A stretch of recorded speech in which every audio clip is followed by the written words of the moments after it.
Good evening, Fernwood. It is your hastily improvised pal Neil here, and it's time for us to watch a not so hasty 25 or so minutes worth of Mary Hartman, and none of my reactions will be planned because, of course, I know very little of what's going on pretty much in my whole life.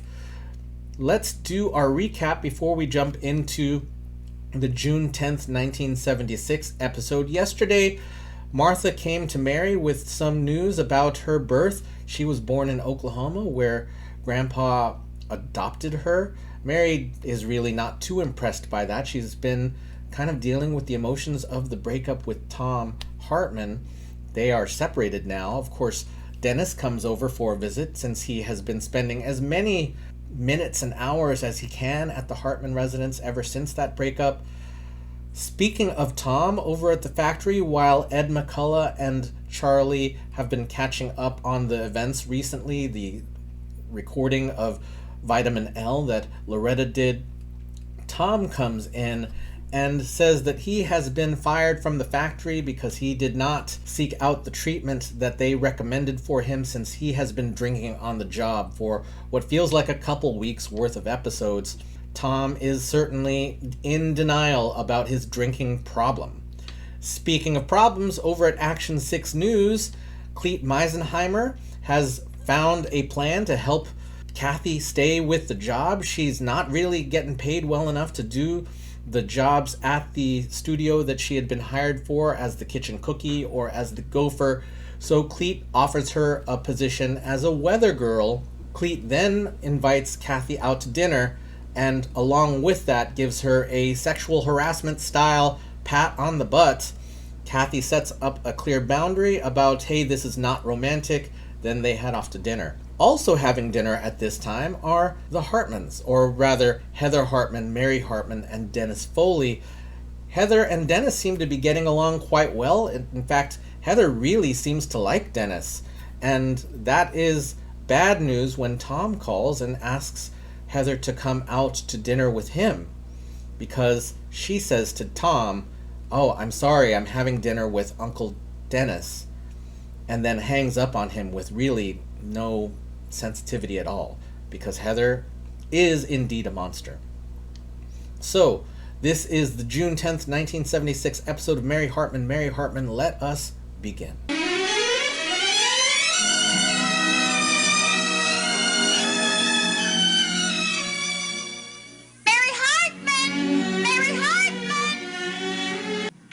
Loretta, honey. Here I am, baby boy. Oh, you startled me out of 3 years growth. I didn't know you was there. Oh, yeah, I just dropped a Christmas tree. I gotta get to work on these things. You know, I lost a little bit of time with the recording session and the rehearsals and all that stuff. Honey, are you still planning to make 3,000 of these? Styrofoam stacked sequinette bicentennial Christmas trees, yep. I pledged at least 3,000, but of course if I can up my output, you know, I'll do it. Well, honey, I think you bit off more than you can chew with them trees. Oh, Charlie, no, hon. I'm going to get them done just fine. See, the Worldwide Missionary Center Church Bazaar until November. So let's say that gives me 6 months to make the 3,000 trees. So I figured it that if I make 20 trees a day, of course, you know, give or take a few, of course on Saturdays and Sundays now I can make more, then I'll have it done in plenty of time. Yeah, but honey, you're not thinking about your career then. I mean, you got to give some consideration to your career. Because as soon as Clyde's brother releases Vitamin L, you're going to be on your way again. Oh, have we heard from him about that yet? Well, no, honey, but give him time. I mean, he hasn't even got the tape yet. But as soon as he does, it's going to be pow, right to the top of the charts. Oh, Charlie, do you really think so, honey? Honey, I know it. I mean, except for that little altercation between Tom and Mary. Yeah.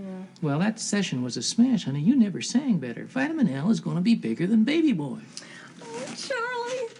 I'm just so excited thinking about it, you know. I am just so proud of you. I mean, making a comeback like you're going to be doing.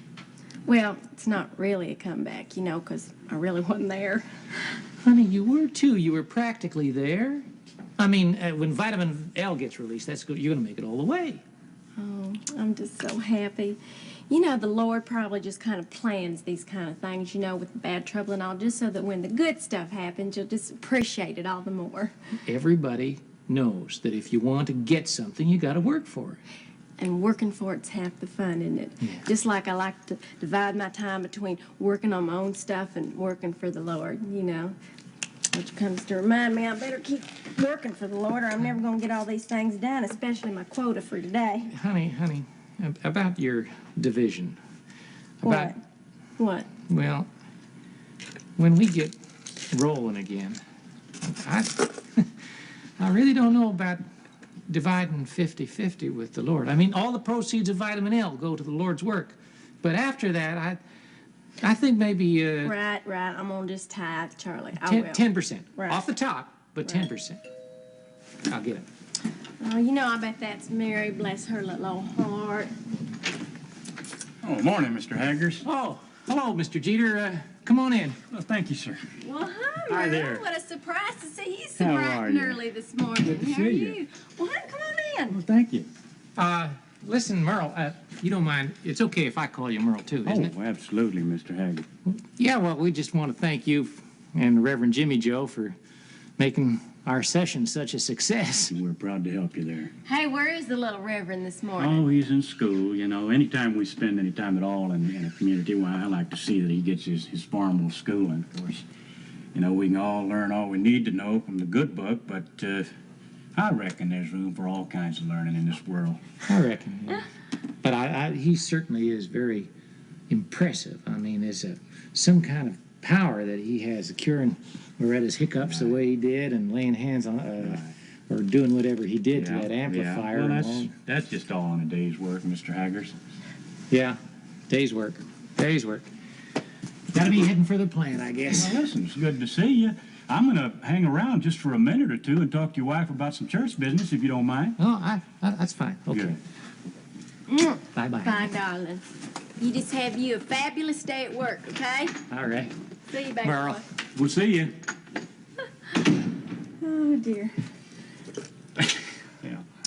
Well, it's a pretty day, isn't it? Oh, it's beautiful. I ain't even been outside, but I'm Well, making it's it beautiful, I'll tell you. Yeah. Surely is. Well, so you got some church business to discuss with me, huh? Church business? Oh, yeah, church business. Yeah.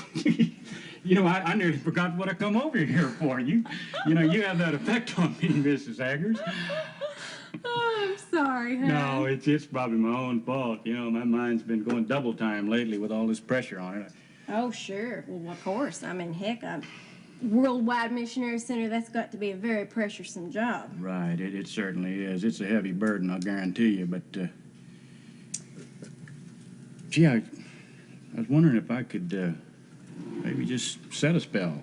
Oh, well, Get sure. my thoughts together, so to speak. You sure? Listen, hon, I'll tell you what. Let me just clear a spot over here for you. Oh, that's Right, fine. here you go. I'm so embarrassed. This place is Oh. such a mess, but you know I wasn't expecting company or nothing. And you know what? With doing all these trees and stuff, I just haven't had a chance to clean up. Well, it's the Lord's work, and I'm sure He'll appreciate it. Why don't you come over and sit next to me? Oh, all right.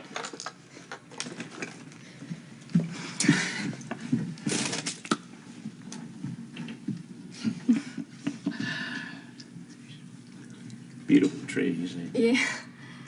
Merle, can I ask you something? Sure. Do you have any more gum? Sugarless. Great. Think I do, anyway. Yeah, there you go. Thanks. Well, about that church business, I tell you what I come over here to discuss with you. You becoming the soloist of the Holy Light Choir. You're kidding. No, I'm not. Oh, that's fabulous. You're asking me. Absolutely. Oh, that's so great. I am so proud that Great. you asked me. Well, you'll do it then. I would love to. I would just absolutely love to, but I can't. How come? Well, see, Charlie feels that my secular career is just going to soar. You know, as soon as Vitamin L's released, and I just won't have the time. Well, that's too bad. You know, you're obviously a multi-talented woman, endowed with many gifts. But, I certainly wouldn't want to stand in your way and ask you to sacrifice too much. Well, now, of course, you know that if it was just me, I would be delighted to do I understand. I understand. Just delighted, you know, but I did promise Charlie. Sure. Tell you what this kind of thing is. I've run into it before, and to me, it's something that you just have to take the time to resolve yourself. Well, see, what I have kind of here is a conflict of interest. See, I've got my interest in the Lord, of course, Right. naturally, you That's know, what I and then mean. I've got this interest in Nashville. Right. And if it was just me, naturally, you know what I'd do. But it's like I say, it's just something that has to be resolved, that's all. Yeah. Well, do you think maybe we need a prayer? There you go. That's a great idea. I tell you what I'd like to suggest, a moment of silent prayer that might be restful and inspirational.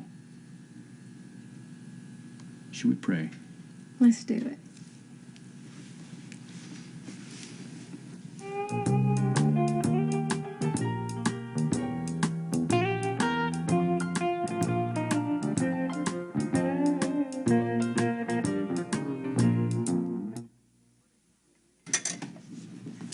Good morning. Ah, you're up.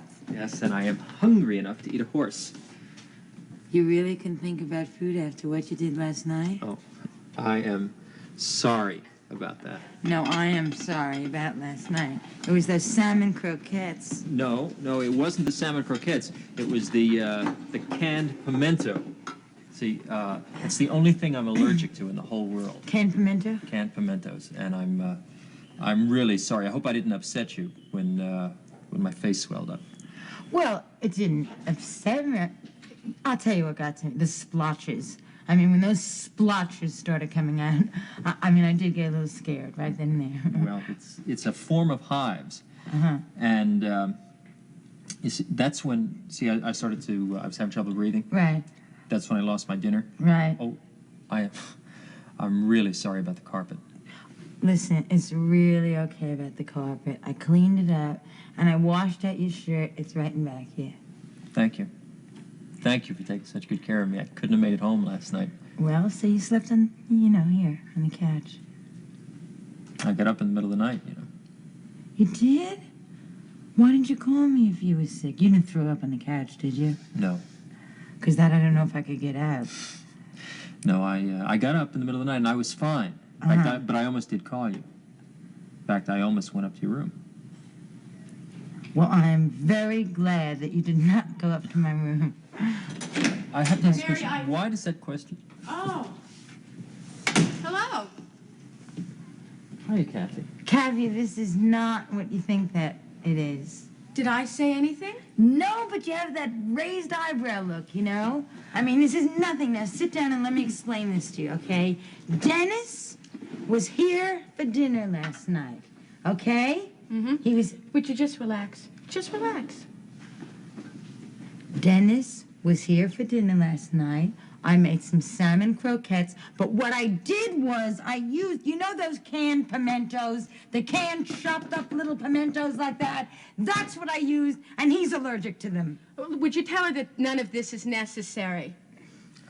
Well, it isn't, but it is true. I am allergic to canned pimentos, and I did spend the night on the couch. Okay, so you spent the night on the couch. It was now. on the couch. But listen, now, do you want to hear what I came over here for? Look, you don't understand. I'm not passing judgment on you. It's fine. It's really okay. I am not attracted to you anymore. Don't take offense, but it's true. I am not attracted. Anyway, I'm on my way to work, and I have two things to tell you. Now, you know that I'm working on the Channel 6 news team, right? Kathy! Slow down, okay? Just now speak slowly. Okay. In simple sentences. This is a very sick man. Okay. Now, there's an application at the network, and they're searching for Slower. this. They're searching for the typical American consumer housewife, and I put you in for it. You put me in for it? Yeah, now I know it's a long shot, but I figured, look, you're a housewife, and you consume all that junk and all those products, so I filled it out and sent it in. That's real sweet of you. Of course, I'd never win anything like that, but what's the second thing? Okay, are you ready for this? Now hold on to your hats. But I have been promoted, and I am now the new weather person on the Channel 6 news team. Kathy, congratulations. That's Isn't that terrific. great? Kathy. Kathy! I don't believe it. Just thinking, this is after working there, what, like 3 days you've been there? Can you imagine what it's going to be for after 1 week? Well, listen, I know. I got the job because, you know that Clete Meisenheimer? Well, he has the hots for me. I don't respond to him at all. But anyway, listen to this. Tonight at 5 o'clock on the news, it's going to be my debut. Kathy, good luck. I think it's just wonderful. It is not only wonderful, you are going to be wonderful. I mean, you are going to be wonderful. Well, here's hoping. Kathy! Kyle. Ciao, Mary. Ciao. Kathy. Ciao. Right. I'll see you later. Bye, Dennis. Bye, Kathy. Oh, God. Isn't that great? I mean, look what's happening for him. And I really do think it's fabulous. Mary, you're not jealous about Kathy? Jealous? Oh, you mean because, like, I'm in communication and she's in communication? No, not at all. I'm real glad for her. Because I think that what you're doing is wonderful. Do you? Mm-hmm. Your volunteer work, little girl, and us. Thank you, Dennis. So, what the hell's it all about, huh, Grandpa? What's what all about? Life. What's it all about? I'm getting so sick of people asking dumb questions like that. Well, I don't mean to bug you, Grandpa. I just thought, you might have a clue. I mean, you get to be your age and, you know. I know what? I don't know any more now than I did 20 years ago. Less, probably, because the memory starts to go. Yeah, but you've lived through a lot. You've seen a lot. And forgot a lot. Okay. You don't want to give it away. Fine, right. I understand that. You're welcome to it. You really want to know what the meaning of life is? Yeah. You think there's some big secret? Maybe it's just a little secret, something you might have come across in your journey down through the years. Well, you're asking the wrong party. I'm not one of them swamis or gurus. Maybe I should wrap one of those turbans around my head and put on one of those, whatever you call them. Caftans? Yeah, they put them in. Get me a lot of followers, buy me a Rolls-Royce limousine, and go into business. Yeah, why the hell not, They don't have the answers either. You know why? Why? Because there aren't any answers. Yeah? No answers, huh? You just do what you can and you forget the rest. That's the meaning of life. It's your move. Yeah. Oh, no, wait a minute. I'm sunk, Grandpa. I'm sunk. It's all over. What the hell? You mean you're drunk? No wonder you got canned. No fun playing with you when you're like that. It's like eating candy from a baby. I'm sorry. Yeah, you're sorry. You should be sorry. What's the matter with you, Tom? I don't know, Grandpa. I don't know. Well, you better find out before it's too late. I used to like you, Tom. I thought you had a lot of guts. But now you just sit around drunk asking dumb questions. Let me ask you a question. What do you expect out of life? I expect a lot of things. A lot. What kind of things? I don't know. I don't know for sure. But I know I expect them. I'll tell you one thing I expected. I expected to make Mary and Heather happy. But I don't know how to do it. I don't know what the hell they want. I don't know what the hell I want either. I don't know what I want. I got this feeling, see? I got this gut-level feeling that there's more to life than just getting up every morning and knowing exactly what you're going to do that day and the next day and the next and the next until suddenly before you know it, you're an old geezer, just like you. Come on, no offense, huh? No offense. No offense.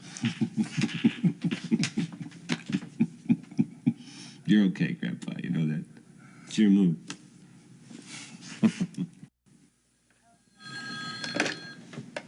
Helpline. Wrong number. Unless it wasn't. Howard, Hi, Mary. how are you? Fine.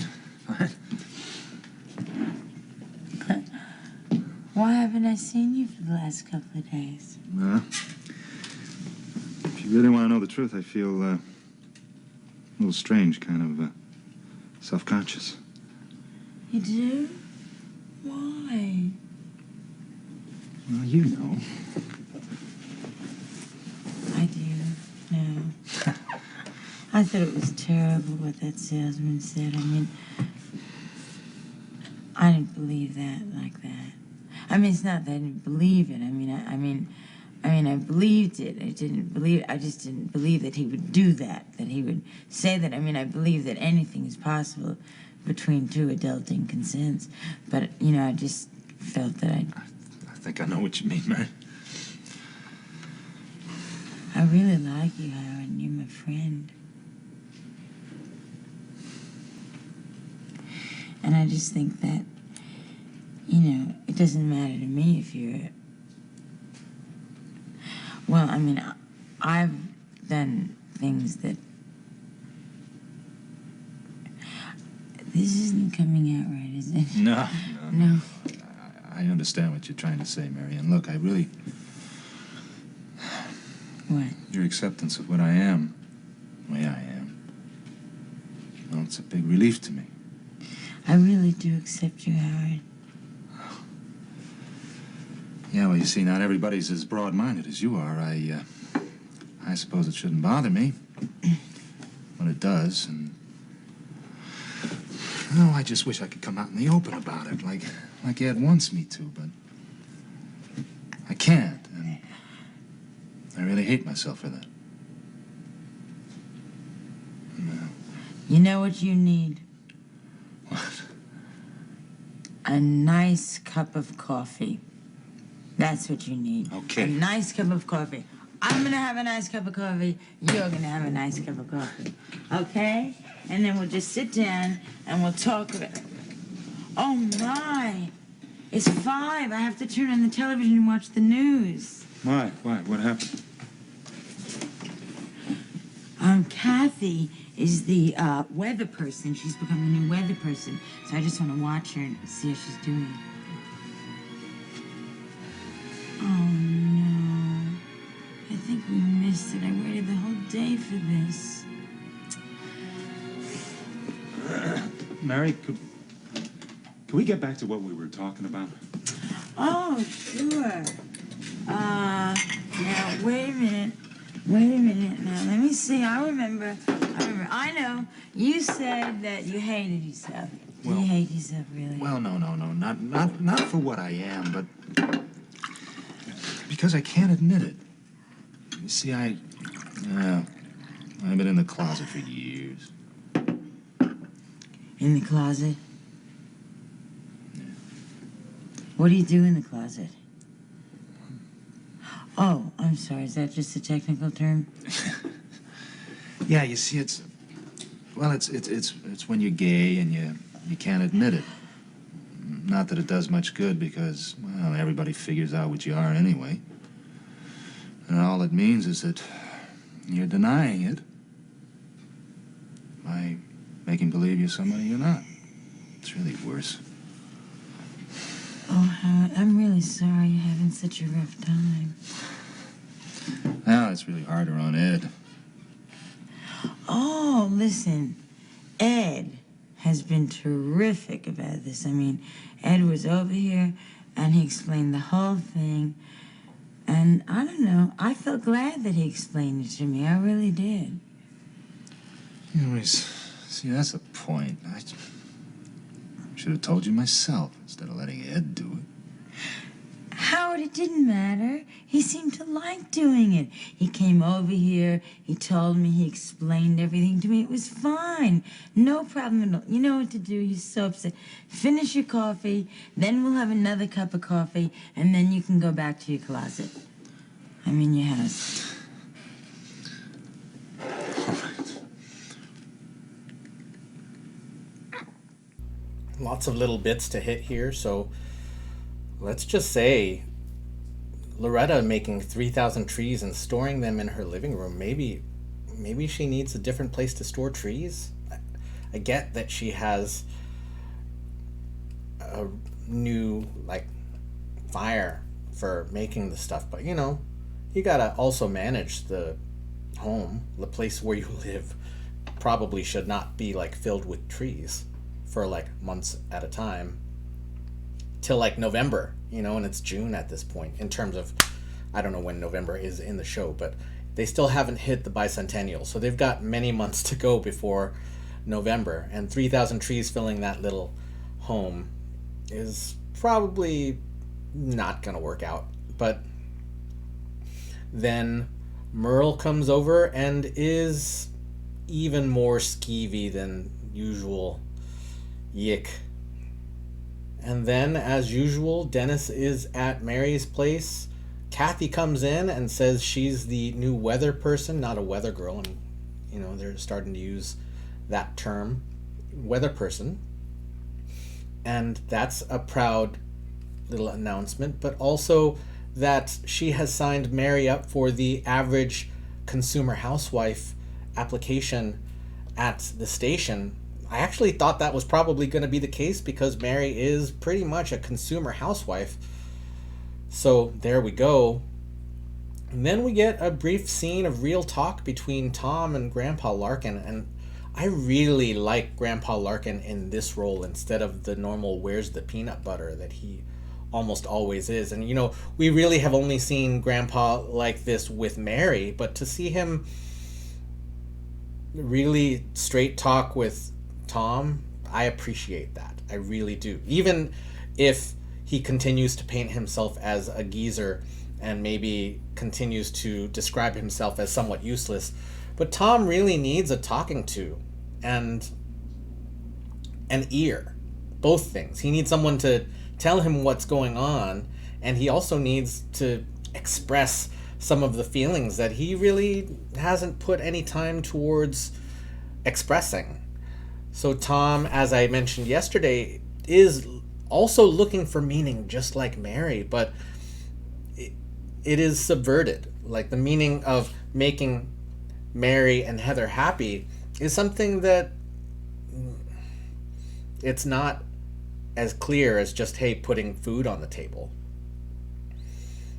And of course, that is also complicated by all of the stuff going on in Mary's life. And then, as we said earlier, Heather's a monster. So she did like him at one point, but doesn't seem to care that he is heartbroken. And then we get a little time with Mary and Howard McCullough and talking about being in the closet, which, you know, I don't know if that phrase was recognized in 1976 as something, you know, I couldn't tell you because I was a tiny little person that maybe wasn't quite even a person.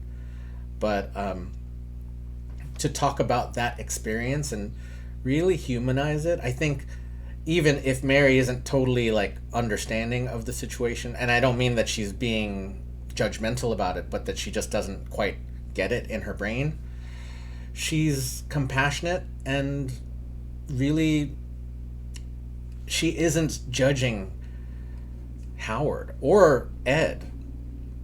You know, I think she's happy for her friend sincerely. And that's nice to see as you know, maybe as a model for how to receive your friends and how to just accept them. Which I think in the 1970s was such a rare thing. And it wasn't like even in the 1980s, it was fairly rare on television to see accepting behaviors like this. So kudos to you, Mary Hartman writing crew and Norman Lear and all ya. So that was the June 10th, 1976 episode of Mary Hartman, Mary Hartman. Thank you for coming along, and we will see you tomorrow night in Fernwood.